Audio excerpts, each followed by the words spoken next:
जब वोट करने जाए तब पल भर के लिए उस निर्भया को याद करना जिसके कारण आपको दिल्ली की हर बहन बेटी याद आएगी और तब जाकर के कमल के निशान पर वोट दबा उस गुड़िया को स्मरण करके जाइए, कमल के निशान पर बटन दबाइए और गारंटी लीजिए हमारी किसी गुड़िया पर कभी कुछ होगा नहीं। इस वीडियो को देख के दोस्तों आपको याद आया कि आज से 8 साल पहले हमारे देश के प्रधानमंत्री ने हम सब में एक उम्मीद जगाई थी जब निर्भया केस हुआ था कि आने वाले साल में अगर उनकी सरकार चुनकर आती है तो ऐसे केस हमें दोबारा से नहीं देखने को मिलेंगे।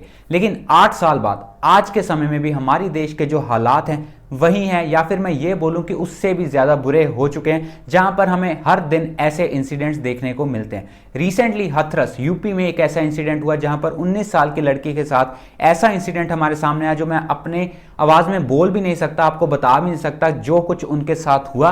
उसके बाद हमें यही लगता है कि आज के समय में भी हमारी कंट्री में जो औरत है, जो विमेन है, वो बिल्कुल भी सेफ नहीं है। विमेन सेफ्टी हमारी कंट्री में बिल्कुल भी नहीं है। सिर्फ हाथरस ही नहीं, उसके अलावा हमारी कंट्री में बहुत सारे ऐसे केसेस होते हैं। पिछले एक हफ्ते में 6 ऐसे केसेस यूपी में रिपोर्ट किए गए। हाथरस के पास बलरामपुर के वहां पर भी हमें यही केस हमारे सामने देखने को मिला, जहां पर क्लियरली ये पता चलता है कि जो कुछ 8 साल पहले हमारी कंट्री में हुआ था वही सब कुछ आज भी हमारी कंट्री में हो रहा है। लेकिन उन सभी चीजों को हमारे सामने कम से कम दिखाया जाता है। सिर्फ ऐसे इंसिडेंट्स ही नहीं, इसके अलावा हमारे सामने कास्ट का बहुत बड़ा एक इशू हमारे सामने आता है, जहां पर यह हमें पता चलता है कि कास्ट और जेंडर को लेकर आज भी हमारी कंट्री में बहुत ज्यादा डिस्क्रिमिनेशन होती है। रिसेंटली जो हाथरस इंसिडेंट हुआ वो एक दलित लेडी थी जिसके साथ ऐसा इंसिडेंट हुआ। बलरामपुर में जो इंसिडेंट हुआ वो भी एक दलित लेडी थी जिसके साथ ऐसा इंसिडेंट हुआ। तो हमारी कंट्री में आज के समय में जो हालात बने हुए हैं उससे यही पता चलता है कि ऐसे इंसिडेंट्स बहुत ज्यादा होते हैं। बहुत कम ऐसे केसेस है जो रिपोर्ट होते हैं, लेकिन इसके अलावा बहुत सारे ऐसे केसेस है जो रियल में होते रहते हैं, जो कि स्पेशली दलित लेडीज के साथ होते हैं। रिसेंटली हाथरस केस को लेकर काफी ज्यादा हमारी कंट्री में चर्चा हो रही है, जहां पर गोदी मीडिया जो बहुत सारे केसेस है जिसके बारे में बात नहीं कर रहा था, लेकिन वो भी आज के समय में इस इंसिडेंट को लेकर बात कर रहा है। कास्ट डिस्क्रिमिनेशन के बारे में बात हो रही है। तो ये सभी चीजें क्या हैं, आइए डिटेल में डिस्कस करते हैं।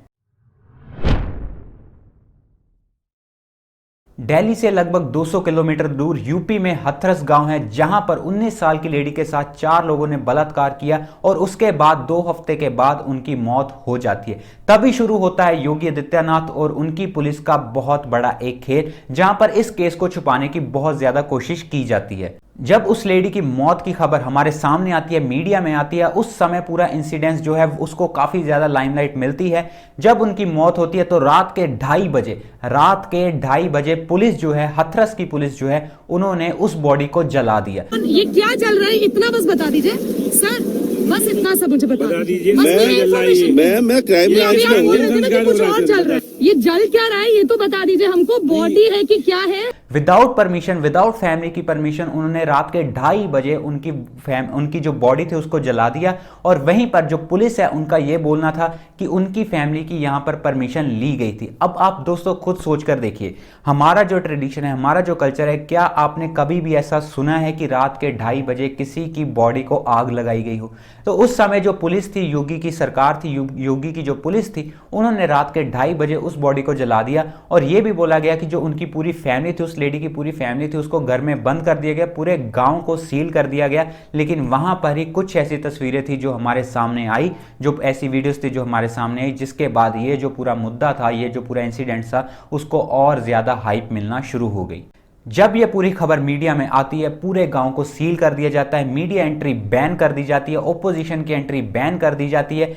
पुलिस ने क्लियरली ये बोल दिया कि यहां पर कंटेनमेंट जोन बन चुका है, सेक्शन 144 लागू कर दिया जाता है, किसी को भी उस गांव में जाने से, घुसने से मना कर दिया जाता है। पुलिस वाले हमें अंदर जाने नहीं दे रहे हैं और मैं घेराबंदी कर रखी चारों से, छत पे, गांव में, गली में, जहां पर हमें क्लियरली दिखता है यूपी का गुंडा राज। क्योंकि आप खुद सोच के देखिए, अगर आज से 8 साल पहले निर्भया के वक्त भी ऐसा ही कुछ होता तो क्या आज के समय में जो निर्भया को जस्टिस मिला है, क्या वो मिल पाता? अगर पूरे प्रोटेस्ट बैन हो जाते तो क्या जस्टिस मिल पाता? अगर उनकी फैमिली को बंद कर दिया जाता, सील कर दिया जाता घर में, तो क्या उनको जस्टिस मिल पाता? अगर ऑपोजिशन को उस समय सड़कों पर आने से मना कर दिया जाता तो क्या उनको जस्टिस मिल पाता? लेकिन आज के समय में जिस सरकार ने वादा किया था आज से 8 साल पहले कि उनको न्याय मिलेगा। विमेन सेफ्टी के बारे में जो बात कर रहे थे, निर्भया को पॉलिटिसाइज किया था, वोट्स मांगी थी, उसी सरकार के अंडर आज हमें ये सब कुछ देखने को मिल रहा है, जहां पर ऐसे केसेस जो हैं वो हर साल बढ़ते ही जा रहे हैं। इस पूरे इंसिडेंट के बाद इसको लेकर प्रोटेस्ट होना शुरू हो जाते हैं। इंडिया गेट पर एक बहुत बड़ा प्रोटेस्ट ऑर्गेनाइज किया गया था, लेकिन सरकार को पता चलते ही इंडिया गेट के आसपास के जितने एरिया थे वहां पर प्रोटेस्ट जो थे उनको बैन कर दिया गया। लेकिन फाइनली ये जो प्रोटेस्ट था, जंतर मंतर पर यह प्रोटेस्ट हुआ। ऑपोजिशन पार्टी के राहुल गांधी और प्रियंका गांधी हथरस जाने की कोशिश करते हैं, लेकिन उनको नोएडा बॉर्डर पर रोक लिया जाता है। काफी ज्यादा उनके साथ धक्का मुक्की की जाती है, उन पर लाठीचार्ज भी किया जाता है, उनको गिराया भी जाता है, लेकिन ऑपोजिशन को वहां पर डिटेन करके उनको वापस दिल्ली भेज दिया जाता है। फाइनली 3 अक्टूबर को राहुल गांधी और प्रियंका गांधी और उनके साथ 5 और लोगों को अलाउ किया जाता है उनके घर पर जाने में, हथरस जो एक गांव था वहां पर घुसने के लिए, और इसके साथ साथ मीडिया को भी वहां पर एंट्री दी जाती है। वहीं पर दूसरी तरफ हथरस के जो डिस्ट्रिक्ट मजिस्ट्रेट थे उनकी एक वीडियो वायरल होती है, जहां पर हमें यह देखने को मिलता है कि वो कैसे हथरस में उस फैमिली को कैसे धमका रहे थे, कैसे डरा रहे थे कि अपनी जो उनके बयान है उसको चेंज कर लें। यहां पर ही हमारे सामने दूसरा एक और बड़ा फैक्टर हमारे सामने आता है, जो है कास्ट डिस्क्रिमिनेशन का फैक्टर। आपको बार बार बयान बदलना नहीं बदलना, अभी बदलना।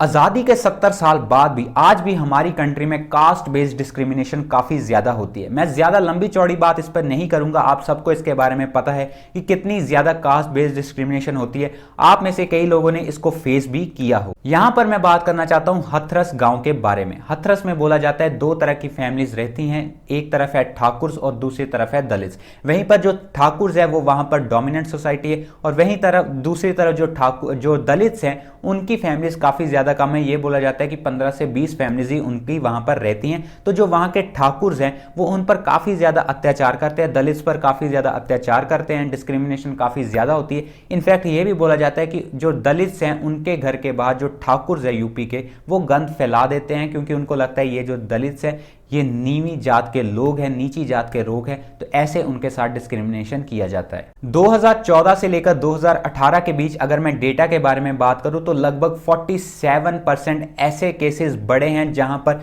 क्राइम्स अगेंस्ट दलित्स हमें देखने को मिले हैं। मतलब पिछले 4 सालों में हमें 47% इंक्रीज ऐसे केसेस में देखने को मिला है। दूसरी तरफ कास्ट बेस्ड डिस्क्रिमिनेशन के बारे में अगर हम हथरस विलेज के बारे में बात करें तो वहां पर जो डीएम की वीडियो वायरल हुई, जहां पर वो ऐसे धमका रहे थे उनकी पूरी फैमिली को कि अपना केस जो है वो वापस ले लें, क्योंकि मीडिया जो है वो वापस चली जाएगी, आखिर वहां पर रहना तो उन्हीं को है। वहां से ही हमें पता चलता है कि कैसे जो अपर कास्ट है वो दलित्स पर इतना ज्यादा अत्याचार करते हैं। और दूसरी तरफ जब उनकी पूरी फैमिली को घर में बंद कर लिया गया, उसी समय जो हथरस में जिस लेडी के साथ ऐसा अत्याचार हुआ, उनका भाई जो है उन्होंने मीडिया में आकर क्लियरली बोल दिया कि कैसे वहां का जो प्रशासन है वो उनको घर में बंद कर रहा है, और वहीं पर जो वहां के अपर कास्ट लोग हैं उनको कैसे अपनी आवाज दबाने के लिए उनको मजबूर कर रहे हैं। कास्ट बेस्ड डिस्क्रिमिनेशन की बात दोस्तों सिर्फ यहां पर ही खत्म नहीं होती। पिछले 1 हफ्ते में जो हमें 6 इंसिडेंट ऐसे देखने को मिले, उससे हमें साफ पता चलता है कि दलित्स के खिलाफ आज भी कितना ज्यादा अत्याचार होता है। कभी भी टाइम मिलेगा आगे जाकर तो मैं ऐसी वीडियो जरूर आप सबके लिए बनाऊंगा, जहां पर हम क्लियरली इसी टॉपिक पर फोकस करेंगे कि कास्ट बेस्ड डिस्क्रिमिनेशन आखिर आज भी हमारी कंट्री में क्यों है और कहां से ये ओरिजिनेट हुई। तो ये एक अलग टॉपिक होगा जिसके बारे में हम लेटर ऑन बात करेंगे। लेकिन फिलहाल जो इस समय हथरस में हुआ, जैसे योगी का गुंडा राज चल रहा है, उससे हमें क्लियरली यही पता चल रहा है कि कैसे एक ऐसे इंसिडेंट को, कैसे एक दलित को उनकी आवाज दबाने के लिए वहां की सरकार क्या कुछ कर रही है। आज के समय जैसा यूपी में ओपोजिशन के साथ ट्रीटमेंट किया गया, जैसे वहां पर बैरिकेडिंग की गई, नोएडा बॉर्डर को सील कर दिया गया, राहुल गांधी और प्रियंका गांधी को वहां पर घुसने से मना कर दिया गया, कांग्रेस पार्टी का जो पूरा इतना बड़ा प्रोटेस्ट हो रहा था उसको बंद कर दिया गया, इंडिया गेट के आसपास के जितने एरिया थे वहां पर ऐसे प्रोटेस्ट बैन कर दिए गए।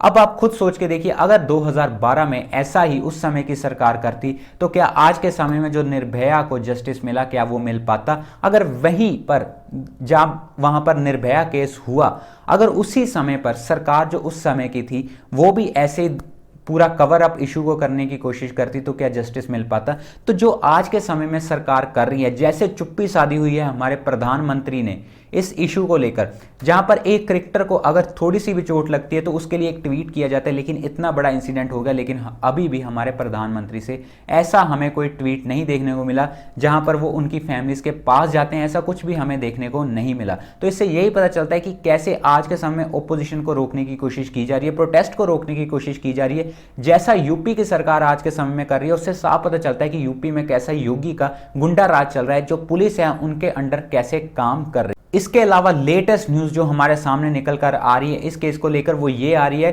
कि जो हथरस में जिस लेडी की जो विक्टिम थी, उनकी फैमिली के जितने भी मोबाइल फोन्स हैं उसको टैप किया जा रहा है, मीडिया फोन्स को टैप किया जा रहा है, जहां पर एक रिकॉर्डिंग वायरल हुई है, जहां पर इंडिया टुडे की एक जर्नलिस्ट जो है वो उनकी फैमिली में बात कर रही थी, लेकिन उसकी जो ऑडियो है वो पूरी लीक हो चुकी है। तो इससे साफ पता चलता है कि जो सरकार है उसकी पूरी फैमिली को, विक्टिम की पूरी फैमिली को उनके फोन्स को टैप कर रही है और कैसे उनको बंद करके रखा हुआ है। तो ये आप खुद सोच सकते हैं कि आज के समय में उनकी फैमिली पर क्या अत्याचार किया जा रहा है वहाँ की सरकार के द्वारा। लेकिन फाइनली जो योगी सरकार है उन्होंने सीबीआई इन्वेस्टिगेशन के लिए बोल दिया है। अब देखते हैं कि आगे आने वाले समय में क्या होता है, क्या उनको न्याय मिल पाता है। निर्भया को इतने साल लग गए न्याय मिलने में, लेकिन आज भी अगर इतने साल लगते हैं ऐसे केसेस में न्याय मिलने में, तो आप खुद सोचिए कि हमारा जस्टिस सिस्टम कैसे वर्क कर रहा है। क्योंकि अगर ऐसे लोगों के खिलाफ सख्त से सख्त कानून नहीं बनते, इतना बड़ा निर्भया केस होने के बाद भी, तो हमारी कंट्री में विमेन सेफ्टी के बारे में जो हम इतनी बड़ी बड़ी बातें कर रहे हैं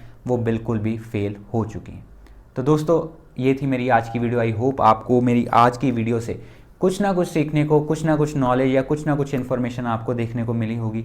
अगर आपको लगता है कि मेरी वीडियो इन्फॉर्मेटिव थी, आपको कुछ ना कुछ पता चला है, तो इस वीडियो को औरों के साथ भी शेयर कर दीजिए, क्योंकि जितना ज़्यादा शेयर करोगे उतना ही लोगों में अवेयरनेस आएगी। अगर मेरी वीडियो अच्छी लगी है लाइक कर दीजिए, शेयर कर दीजिए और मेरे चैनल को सब्सक्राइब करना मत भूलिए।